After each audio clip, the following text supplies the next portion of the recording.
Hey everyone, Silver Contrail here. Today I am going to be talking about Yu-Gi-Oh! And I'm going to be trying to make a video once a day for a week.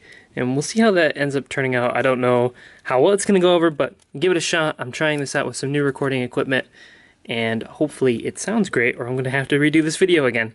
Anyways, the first thing I want to talk about is Dragunity post-link format, and that all centers around one particular card, which is this guy, Dragunity Primus Pilus. So Primus is an old card that never really saw a lot of play because he was basically a level 5 version of Dux. That's simplifying things quite a bit because Primus summons a tuner monster, especially in this case Phalanx, from the deck, not from the graveyard.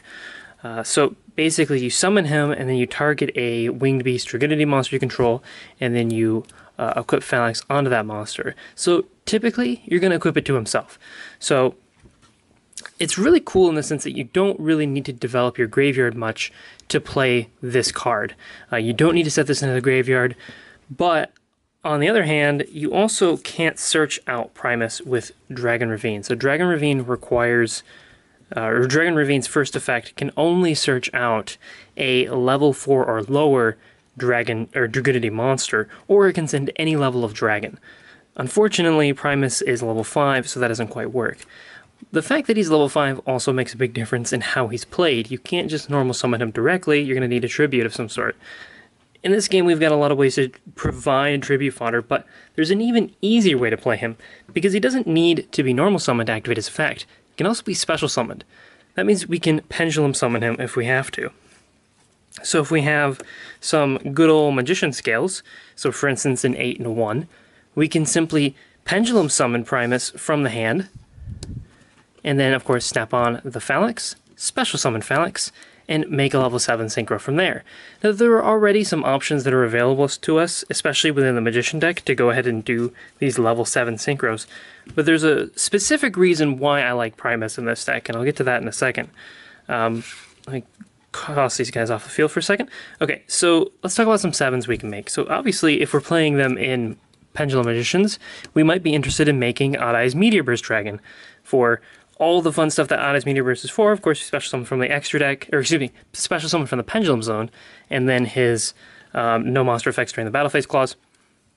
And it's just a really good card to have at your disposal off of a single Pendulum Summon. So what else can we make? We can make Clearwing Synchro Dragon, which nobody really plays anymore, but you could make it if you wanted to. You can also make Power Tool Dragon.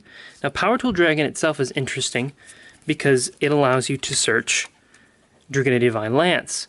Divine Lance itself is interesting because it works with all the other Dragunity cards to kind of speed up your combos and speed up your plays.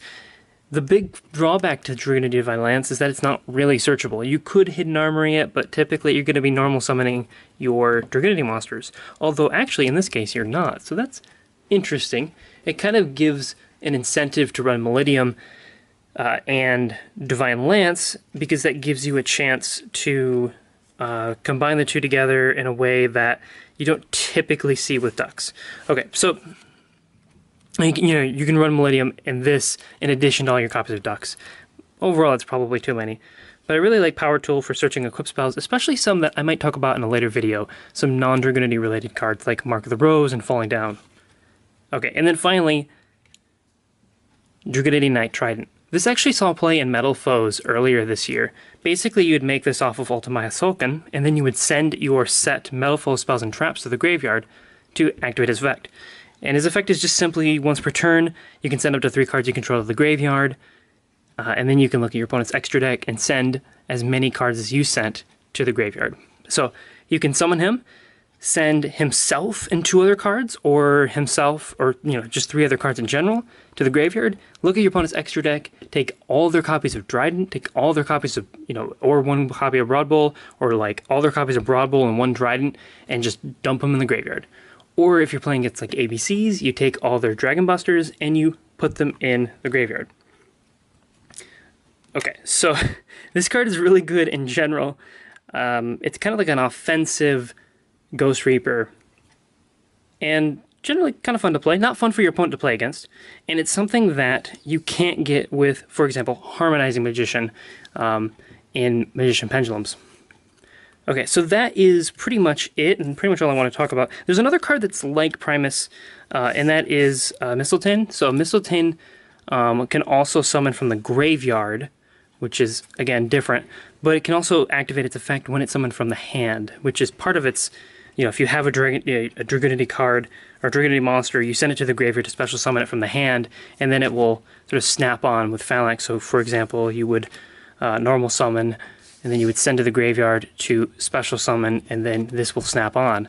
But additionally, even if you didn't have something to send, you can pendulum summon this, and then attach a Phalanx from the graveyard. So kind of cool. But again, neither of these cards are searchable by Dragon Ravine, so it's difficult to determine exactly what utility there is with these two cards. I think there's some more potential here to explore, especially if there was a really good incentive to make a level 7 synchro. But for right now, I'm not sure. So let me know what you guys think, if you have any other combos in mind, or any other topics of videos, and I'll try to cover them. Thank you for watching, and until next time then.